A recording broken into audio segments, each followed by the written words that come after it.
Bismillahirrahmanirrahim. Assalamualaikum warahmatullahi wabarakatuh. Apa kabarnya sobat-sobat cendekia? Mudah-mudahan senantiasa sehat-sehat selalu, juga selalu diberikan usia yang panjang, juga mudah-mudahan kita selalu dilimpahkan rezekinya. Amin ya rabbal alamin. Baik, di video kali ini sahabat-sahabat semua, kita akan berbicara mengenai tentang LPDP kembali gitu ya. Nah, dimana di video sebelumnya juga kita sudah mengekspos ya terkait dengan dengan informasi tentang LPDP. Namun di video sebelumnya kan belum terbuka ya, belum kebuka terkait dengan informasi LPDP terbaru. Nah, di hari ini gitu ya, per tanggal 17 kemarin, 17 Januari tahun 2025, LPDP resmi membuka pendaftaran untuk tahap pertama gitu ya. Nah, bagi teman-teman atau bagi rekan-rekan, sahabat-sahabat yang ingin melanjutkan kuliahnya ke S2, S3 gitu ya. Nah, dengan beasiswa penuh nih gitu ya. Apalagi LPDP ini kan full scholarship gitu ya, beasiswa penuh. Nah, bisa ini adalah peluang terbaik rekan-rekan atau sobat-sobat semua untuk mendaftar di beasiswa LPDP ini. Ini kesempatan. Nah, ini sesuai dengan edaran yang bergulir di LPDP itu mulai dari tanggal 17 Januari sampai 17 Februari ya. Ini sebulan pendaftarannya. Ini untuk tahap 1 ya. Dan tahap 1 itu nanti akan berakhir di bulan Juni lah gitu ya, sekitar bulan Juni. Nah, ini itu rangkaian prosesnya karena nanti proses LPDP itu bertahap ya. Ada tahap mulai administrasi, kemudian tes skolastik, kemudian nanti ada wawancara gitu, bahkan terakhir ada PK atau pembekalan kepemimpinan gitu ya, dalam artian pelatihan kepemimpinan, dan itu wajib bagi semua penerima beasiswa LPDP gitu. Nah, di sini teman-teman gitu ya, teman-teman harus rajin membuka website LPDP ya, karena di situ akan tertuang, siapa tahu nanti ada regulasi terbaru gitu ya di LPDP seperti apa.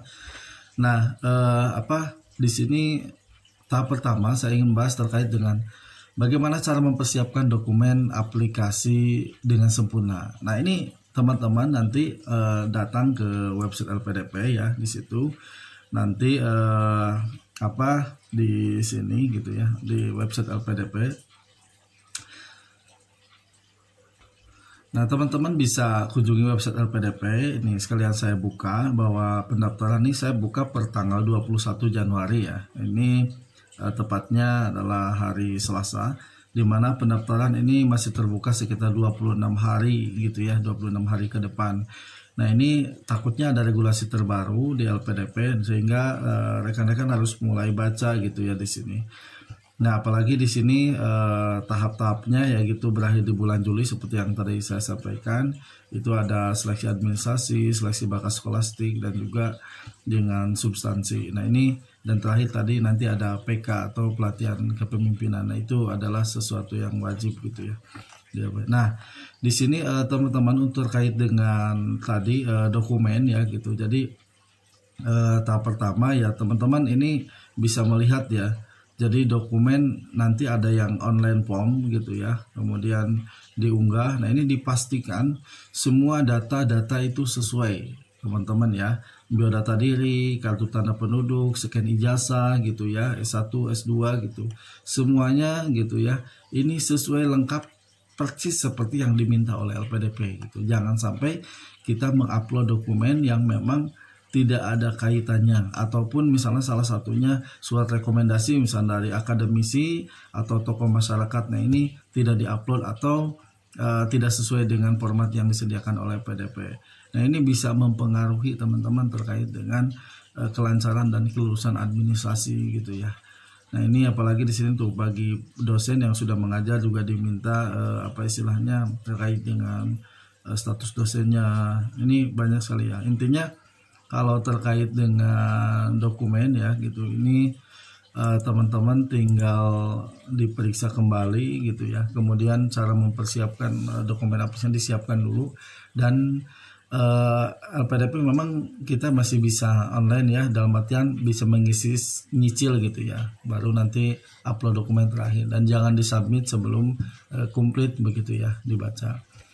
Nah, kemudian Nah, itu ya teman-teman ya untuk terkait dengan bagaimana cara kita mempersiapkan aplikasi, dokumen aplikasinya begitu ya. Nanti diperiksa kembali dan ditata, takutnya ada persyaratan-persyaratan yang memang terbaru atau format-format yang tidak tersedia di LPDP. Biasanya ada di bukletnya, teman-teman download di website LPDP itu ada bukletnya, dan itu silahkan di download, format-formatnya ada di situ gitu semuanya. Nah, kemudian tip menulis esai yang kuat. Nah, karena di LPDP itu ada esai ya teman-teman, ada esai itu dimana esai itu tertera sekitar diminta sampai 2000 kata gitu ya. Nah, itu esainya itu biasanya diberikan 2, itu terkait dengan bagaimana rencana studi kita gitu ya, rencana studi gitu ya. Kemudian nanti jadi peran kita untuk Indonesia itu silakan dibaca ya di situ ya. Jadi terkait dengan esai. Nah, tips menulis dengan esai itu apa ya? Jadi kalau yang pernah saya alami itu kita harus tidak terlalu bertele-tele gitu ya. Artinya kita sesuai dengan yang kita harapkan gitu, atau harapan kita sebenarnya kita kuliah itu mau seperti apa rencana studi yang kita kembangkan begitu ya. Jadi menulis esai memang sesuai dengan rencana studi kita gitu ya, bukan hanya sebatas, walaupun memang kita punya keinginan hanya kuliah gratis, tapi poin pentingnya bukan di situ gitu ya. Poin pentingnya adalah ranah keilmuan kita mau dikembangkan kemana gitu ya, kemudian seperti apa dan dedikasinya nanti untuk apa begitu ya. Nah, ini mungkin esai ini adalah gambaran umum bagaimana nanti ketika kita wawancara gitu, karena nanti ketika wawancara juga biasanya ada seputar terkait dengan esai yang kita buat begitu ya, sehingga di sini tidak terlalu sedikit dan tidak terlalu banyak esainya gitu ya, karena harus spesifik gitu ya, detail, tujuannya jelas, lugas, dan memang meyakinkan. Nah, itu juga yang lebih bagus itu memang sangat menginspiratif dalam artian orang lain belum begitu ya, orang lain belum ada, kita yang menggagas, wah itu luar biasa gitu ya. Entah kuliahnya pilihannya nanti di dalam negeri ataupun di luar negeri, itu tidak jadi masalah ya teman-teman. Itu dua-duanya bisa punya peluang begitu ya. Nah, itu menurut saya ya, jadi silahkan diruntut secara sistematis begitu ya. Jadi dimulai teman-teman nanti rencana studi seperti apa, kenapa mengambil prodi itu, kemudian nanti apa dedikasi teman-teman ingin mengembangkan di bidang apa, kemudian nanti dituliskan juga di situ lulusan kita di mana, kemudian berencana studi sampai di mana, sampai kapan, kemudian juga sampai perguruan tinggi yang mau kita tuju juga cantumkan di situ. Itu penting ya teman-teman, karena nanti juga apalagi pemilihan kampus itu pun berpengaruh kenapa kita memilih kampus di situ gitu ya teman-teman. Nah, itu saya kira untuk terkait dengan esai ya, atau lebih detailnya teman-teman dengan terbaru misalnya format esai terbaru, teman-teman bisa mendownload atau melihat testimoni teman-teman yang sudah pernah lulus LPDP esainya, karena semakin kesini ya tahulah pasti semakin baik tuh tata cara penulisan esainya. Siapa tahu mungkin ada, tapi yang terpenting menurut saya tetap adalah kembali kepada passion kita, tujuan kita, dan memang sesuai basic keilmuan kita, itu yang bisa menentukan kualitas esai kita gitu ya secara umum. Dan secara khususnya mungkin nanti lebih detail lagi peran kita untuk negara kita sih sebenarnya itu. Nah, kemudian selanjutnya teman-teman, ini kalau berkaitan dengan strategi menghadapi seleksi wawancara gitu ya. Bagaimana strategi kita menghadapi seleksi wawancara dengan percaya diri. Nah, ini jadi ketika momen wawancara itu adalah salah satu bagian seleksi ya, di mana nanti administrasi setelah lolos gitu ya, kemudian seleksi bakat skolastika atau misalnya dan yang lainnya. Nanti ketika datang momennya untuk wawancara, ini memang gampang-gampang susah ya teman-teman terkait dengan wawancara ini, karena wawancara ini kita anggap mudah memang, tapi ada yang tidak lulus gitu, tapi dianggap susah di luar perkiraan itu bisa lulus gitu teman-teman. Pengalaman saya dulu seperti itu. Saya mungkin tidak punya asumsi dulu ketika mau lulus beasiswa. Saya tidak punya pikiran apa-apa sih gitu ya. Yang penting ini adalah proses wawancara dan saya siap untuk mengikuti wawancara. Hanya itu aja teman-teman ya. Tidak pernah berpikir apakah nanti ketika wawancara ini akan lolos atau tidak. Karena saya menganggap wawancara ini adalah bagian sesuatu yang penting yang harus saya lalui. Makanya saya siapkan, yang penting menyiapkan mental gitu ya. Karena sebagus apapun gagasan kita gitu ya, sebagus apa tulisan kita dan tujuan rencana studi kita, kalau mental kita tidak kuat ya bisa jadi kita tidak bisa berbicara apa-apa gitu. Jadi yang terpenting adalah mental, karena biasanya di sesi wawancara ini yang dihadirkan itu bukan hanya pakar keilmuan ya gitu. Nanti ada pakar keilmuan, kalau yang saya alami dulu ya, itu ada pakar keilmuan yang khususnya mungkin terkait dengan kita, itu lebih spesifiknya. Kemudian nanti ada dari pihak LPDP sendiri gitu. Kemudian nanti juga bahkan ada yang melibatkan dari pihak kampus, dan ada juga yang melibatkan terkait dari pihak psikolog gitu ya. Nah itu yang akan dilihat dari gestur kita berbicara gitu ya. Kemudian mimik wajah kita bagaimana ketika menguraikan pendapat atau menguraikan opini atau yang dimaksud tadi rencana studi kita.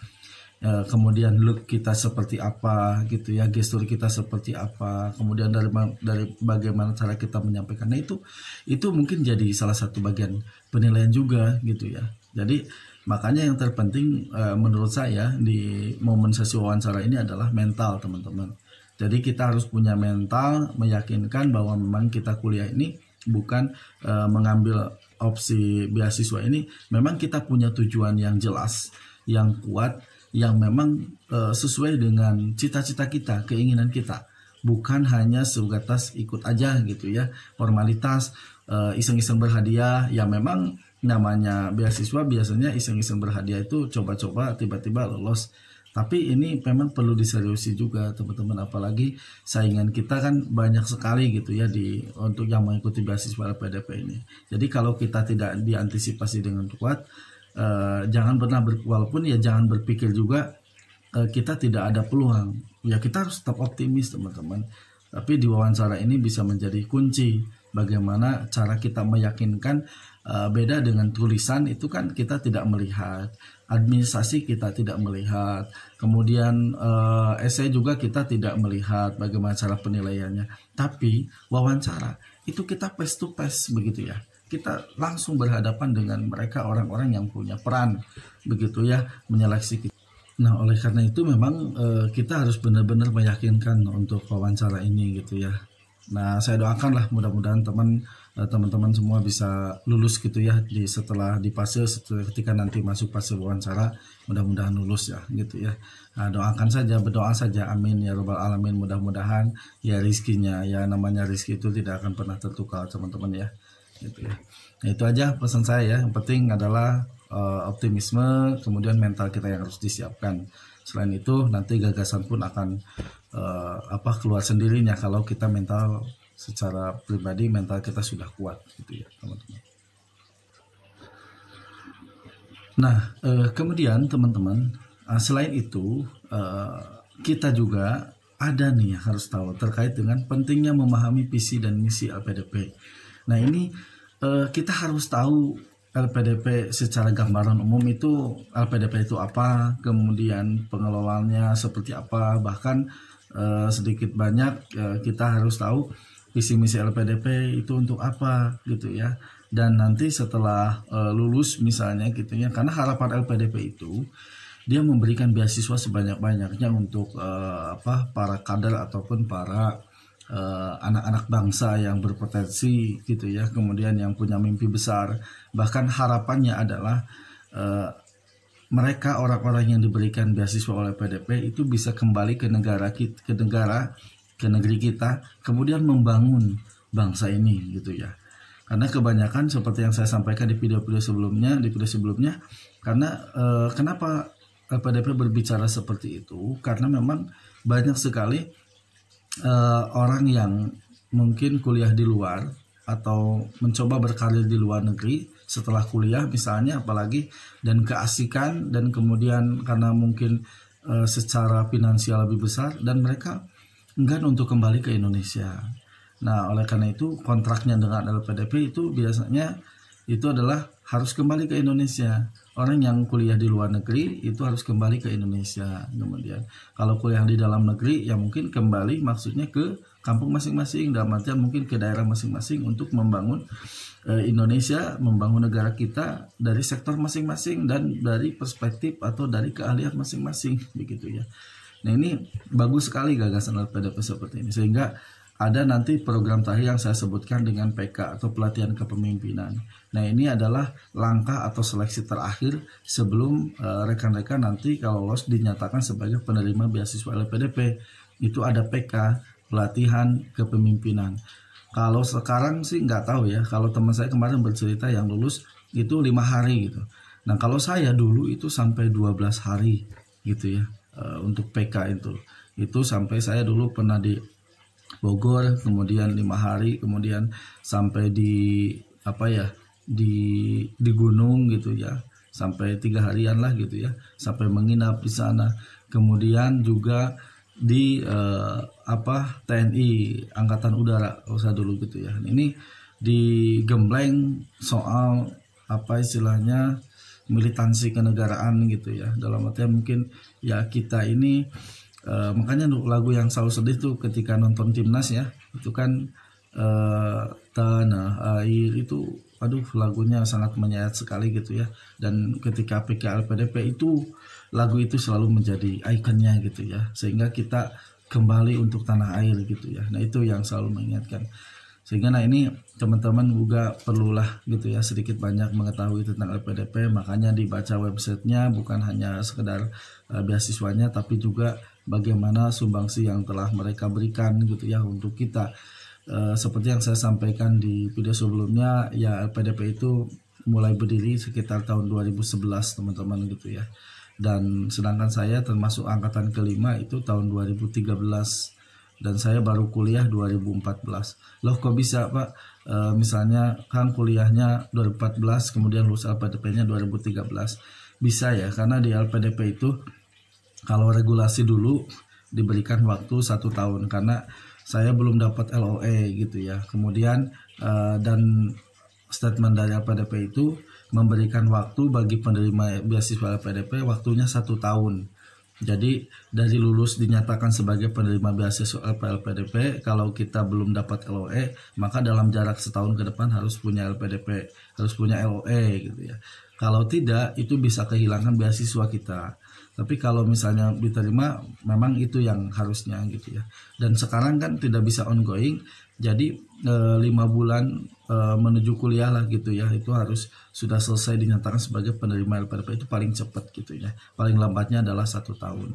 Nah, jadi teman-teman juga harus benar-benar memilih kampus mana yang memang bisa peluangnya lebih besar kita gitu. Dan kampus pun kita tidak sembarangan memilih, karena kampus ada LPDP punya listnya masing-masing, punya listnya tersendiri gitu ya. Kampus-kampus yang punya sesuai dengan visi misi LPDP gitu, sesuai dengan kredibilitas atau yang diinginkan oleh LPDP. Nah, tapi sekarang kampus dalam negeri itu sudah banyak teman-teman. Kalau zaman saya dulu masih sedikit sekali gitu ya, apalagi yang prodi keagamaan. Kalau sekarang udah banyak sekali, jadi hampir tiap kampus yang levelnya bagus gitu, pelipatnya bagus, itu ada penerima LPDP-nya di situ. Jadi teman-teman gak usah khawatir dengan sekarang mencari, kalaupun tidak mau di luar negeri, di dalam negeri lah. Nah, kemudian teman-teman ini terkait poin yang kelima, itu pengalaman sukses penerima beasiswa LPDP yang bisa menjadi inspirasi. Nah, ini teman-teman juga karena kita tahu ya, kita bisa mendapatkan inspirasi dari siapa aja gitu dah, dari mana aja itu bisa saja. Dan saya sarankan gitu ya, sudah banyak sekali orang-orang yang lulus di LPDP itu, kalau saya cek kemarin itu sudah 200-an lebih ya PK yang dilaksanakan oleh PDP. Berarti kan kalau setahun se-PK aja itu melahirkan sampai 150 atau 200 penerima beasiswa LPDP, itu berapa ribu kan para penerima beasiswa LPDP. Nah, ini tentu bakal banyak orang yang sangat menginspirasi teman-teman gitu ya. Bahkan LPDP seperti yang saya sampaikan juga dulu di video sebelumnya, bahwa LPDP juga punya kumpulan alumninya namanya Mata Garuda. Nah, teman-teman bisa searching aja gitu ya. Mata Garuda itu kumpulan para penerima beasiswa LPDP yang dikoordinir langsung gitu ya oleh Mata Garuda, para alumni kemudian langsung berkomunikasi dengan pihak LPDP. Bahkan jenjang karir pun kita di jaringnya itu nanti ada perusahaan-perusahaan ataupun misalnya instansi-instansi yang bisa menaungi kita. Jadi memang kelemahan dulu kan banyak orang-orang yang berkiprah di luar negeri itu sulit untuk kembali dan gak mau itu karena memang sulit, dia tidak begitu dihargai di negara kita. Nah, dengan adanya para alumni LPDP dengan menggagas komunitas Mata Garuda, maka diharapkan nanti mereka menjadi mediator di mana alumni-alumni LPDP itu ada kekhususan. Jadi bagi teman-teman, saya pernah menerima undangan lowongan pekerjaan yang dikhususkan hanya untuk penerima LPDP. Nah, ini kan teman-teman spesial gitu ya. Di sini yang tidak pernah punya pengalaman LPDP itu nggak bisa masuk gitu ya. Nah, ini salah satu membentengi karir gitu ya para penerima beasiswa LPDP ini gitu ya. Nah, jadi pengalaman-pengalaman sukses yang dilakukan atau testimoni para alumni LPDP itu teman-teman bisa menyimak. Di YouTube sangat banyak sekali gitu ya. Juga yang testimoni cara sampai mungkin yang terbaru, yang terlama itu ada. Nah, teman-teman bisa mengambil ibrohnya, bisa mengambil pelajarannya, bisa mengambil hikmahnya. Kira-kira mana yang baiknya, termasuk yang saya buat pun sekarang ini kan, walaupun saya ini ya pengalaman saya dulu, tapi mungkin kalau ada yang sisi bermanfaatnya buat teman-teman, ya, baiklah, itulah teman-teman mungkin apa yang bisa saya bagi gitu ya terkait dengan tips-tips untuk mendapatkan beasiswa LPDP. Nah, mudah-mudahan sedikit banyak yang saya informasikan ini bisa membantu teman-teman dan juga tetap menjaga mood semangat untuk menjadi pejuang beasiswa LPDP. Karena kenapa harus LPDP? Ya karena LPDP itu adalah full scholarship beasiswa. Siapa yang tidak mau kuliah dengan gratis? Nah, oleh karena itu tetap optimis teman-teman, silahkan coba, kemudian teliti, itu adalah bagian dari usaha kita gitu ya. Nah, usaha, dan seperti yang saya sampaikan, untuk mendapatkan beasiswa LPDP ini ya kita perlu usaha. Nah, selain usaha juga kita jangan lupakan untuk berdoa. Dan setelah kita usaha kemudian berdoa, kita harus tawakal. Artinya apapun hasilnya, apapun yang telah kita usahakan dan telah kita doakan dan hasilnya itu pasti yang terbaik menurut Allah Subhanahu wa taala. Nah, pasti apapun yang terjadi kita harus siap menerima hasilnya. Insya Allah itu bakal berkah untuk kita. Gitu ya. Nah, itu saja mungkin tips dari saya, kurang lebihnya saya mohon maaf. Sampai ketemu di next video. Terima kasih atas perhatiannya. Assalamualaikum warahmatullahi wabarakatuh.